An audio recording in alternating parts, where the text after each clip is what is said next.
আমি কখনোই ভাবিনি যে আমাকে দেশ ছেড়ে আসতে হবে, আমি জানতামও না। যে গণভবন যখন ঘেরাও দিয়ে ফেললো, আমি বললাম যে না, তো গুলি চালাবে না, খামাখা অনেক মানুষ মারা যাবে। আমার সিকিউরিটি যারা ছিল তারা আমাকে ওখান থেকে সরিয়ে নিয়ে আসলো। আমি বললাম আমি টুঙ্গিপাড়া চলে যাবো, আমি থাকবোই না। এত কথা শুনে আমাকে কেন চালাতে হবে, থাকতে হবে। আমার যেটা লক্ষ্য, বাংলাদেশকে উন্নয়নশীল দেশে মর্যাদা উন্নীত করে দিয়েছি, যথেষ্ট। আমি জানি আমি টুঙ্গিপাড়া যাচ্ছি। আমি অনেক পরে জানতে পারলাম, যখন এই বর্ডার ক্রস করছে তখন বলছে আমরা অমুক জায়গায় যাচ্ছি। তো এটা আয়োজনটাই বা কীভাবে হলো সেটাও আমি জানি না। ভালো একেবারে প্রধানমন্ত্রী হিসেবেই সব প্রোটোকল দিয়েই আমাকে বনবাসে দিয়ে গেল। তো যেখানেই থাকি আমি আছি জনগণের পাশেই। সবই আমি হারিয়েছি, বাবা মা ভাই সব হারিয়েছি।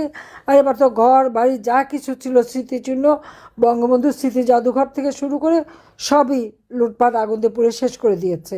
হারাবার কিছু নেই, এই জন্য ভয়ও নেই, কোনো দুঃখ নেই। কারণ আমার আওয়ামী লীগের অগণিত নেতা কর্মী বা যারা একটু আওয়ামী লীগ করেছে বা যাদের পরিবার আওয়ামী লীগ বা মুক্তিযোদ্ধা পরিবার, তাদের তো জ্বালিয়ে পুড়িয়ে সব শেষ করে দিয়েছে। যখন তাদের কথা চিন্তা করি, নিজেরা কি হারালাম সেটা নিয়ে আমি চিন্তা করি না। ইউনূস তো সবই লুটে খাচ্ছে।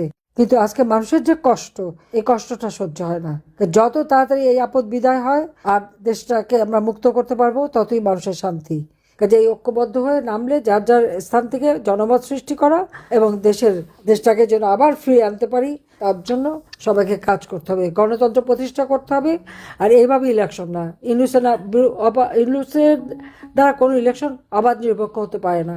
প্রয়োজনে হ্যাঁ, যদিও আমাদের 2029 পর্যন্ত সময়, তারপরে বলবো দেশের স্বার্থে তাহলে নতুন করে আবার কেয়ারটেকার গভর্নমেন্ট করে সেখানে ইলেকশন করা। কিন্তু এবং যারা ওই দায় মুক্তি দিয়েছে 15 জুলাই থেকে যারা হত্যা করেছে, মানুষ মেরেছে, সেই সংখ্যালঘু হত্যা, পুলিশ হত্যা, আওয়ামী লীগ নেতাকর্মী হত্যা, যতগুলি হত্যাকাণ্ড ঘটেছে তার তদন্ত করতে হবে।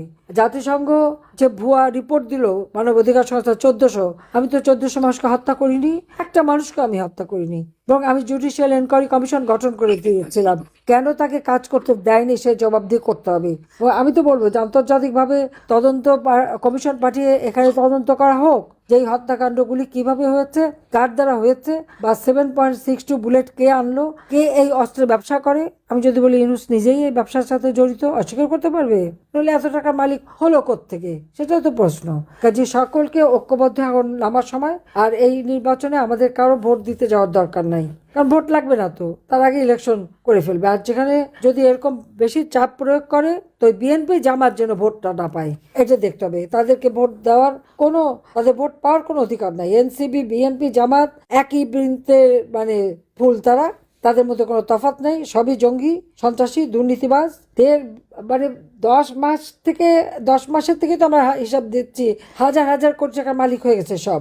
1000 টাকা পকেটে ছিল না, এখন 1000 টাকার মালিক। পায়ে একজোড়া কোনো মতে একটা স্যান্ডেল পরতো, এখন দামি শু পরে আবার সোফায় পা তুলে সেটা দেখায়। তো এরা আবার দেশ চালাবে। কাজে এই জন্য পেশাজীবীদের আমাদের দরকার, সবাই আরও ঐক্যবদ্ধ হন।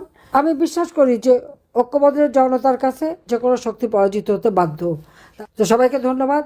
জয় বাংলা, জয় বঙ্গবন্ধু, বাংলাদেশ চিরজীবী হোক। খোদা হাফেজ।